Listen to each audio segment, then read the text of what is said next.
Are you ready? Let's go, man. All right. What do you think about the painkiller use in the NFL or in sports in general? I mean, it's definitely a big problem, but I think the more the problem was in the I would say, early '80s, maybe '70s, and the early 2000s. As far as with the painkillers, I think it was I think it was a big problem just because it wasn't as expensive. It was easy to get. I mean, like pain pills, maybe like $3 to $5 per pop or whatever the case may be. And I far speaking firsthand on it, not using it myself, but when I was in college, I seen numerous teammates use them every day, and I really didn't see it until my junior year. For us, when I seen people using pain pills, I see. I had actually shoulder surgery when I was playing football up in Kentucky, and by the time I had got home, I had maybe 10 missed calls. People calling about pain pills, and that's when I knew, as far as pain pills was a big problem that was going on at the time. So if you know anything about the NFL substance abuse policy, what do you think about that? About how they don't allow the smoking of medical marijuana, and that pretty much promotes the use of painkillers, and because of how addictive painkillers are, many NFL players begin to abuse them. So what do you think about that? As far as with the marijuana thing, with it being legal in some states, that's gonna be hard. I think the NFL gonna have a policy where they have to, I mean, really let it go through, because I mean, with it being legal in some states, and once it come legal in all 50 states, eventually, that's gonna be a big problem. But I mean, I think it's gonna get back to the legal use of painkillers as well. As far as people gonna need more. You give them an inch, they want to go a mile. So with it being so cheap, I think it probably come like an epidemic, like it did back in the early '80s, late '90s, or whatever the case may be, back in the early days. So I think it's gonna be a big problem again, and it's gonna be hard to control because it's not showing in your bloodstream. Well, a lot of them wasn't showing in your bloodstream, so that's gonna be pretty hard. So you don't think that the use of medical marijuana will work because of how it's not legal in all states? As far as when you mean work, what you mean? Like the NFL shouldn't change the substance abuse policy to allow the smoking of medical marijuana.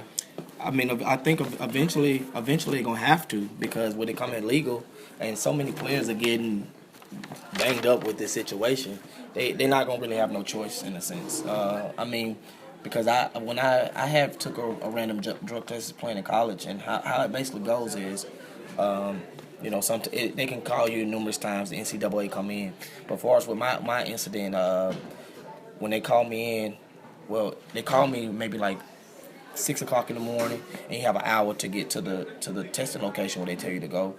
And if you're not there in an hour, you fail. Then you got certain many times you fail the test or whatever. I want to say like the first time is half of a quarter. Second time is like 4 games, and then third time you're done. So with that, when they test you, they get your urine and put it in like 5 different tests, and it's for like hard drugs, as far as maybe like cocaine, marijuana, and all those different type of things, but no painkillers as well. So I mean, it's gonna be tough. So if the NFL knows about the use of painkillers, and that former players and players today are they end up abusing them because of how addictive they are, there is an extract from marijuana called CBD oil, which is it contains no THC, which is the chemical in marijuana that gets you high, and it has been scientifically proven to help cope with pain, like serious pain, just like painkillers do, and it's completely safe, and it's 100% legal in all states. Do you think that the players should be able to use that, because that's also banned by the NFL substance abuse policy? To be honest with y'all, though, I don't agree with any of these drugs being legal, and I mean, it's just because like I said at the beginning, if you give them an inch, they take a mile. Somehow, they're gonna find a way to abuse the drug that you was talking about.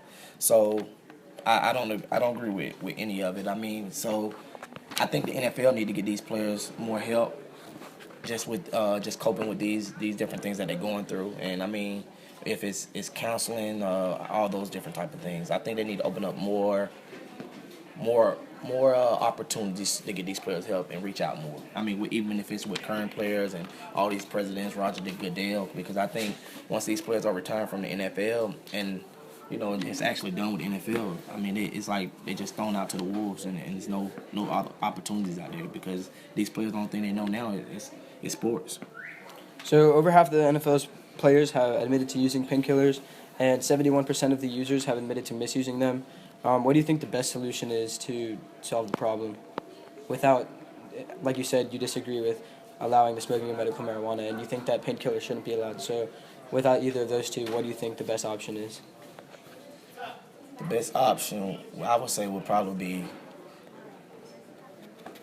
I would say probably maybe like some kind of protocol or whatever. Like maybe they check in for a certain amount, because once you're in the league, maybe 4 years, you get your pension. So maybe if you getting tests like far as tested or psychology tested and just different kind of tests they can run, far as like a concussion protocol test or something like that. I don't know exactly what they could call it.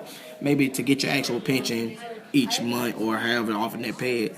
I mean, you have to check in and go through psychologists and different type of doctors and all that type of stuff. Because if they actually passing these tests and the psychologists or whatever saying, hey, this player is good, we don't accuse him of using it, and as far as any kind of pain pills or any kind of drugs in general, I think that would probably be the more way to decrease all these type of drugs going on. Because at the end of the day, the players want their money, and if they don't got their money, it's how you gonna live and survive.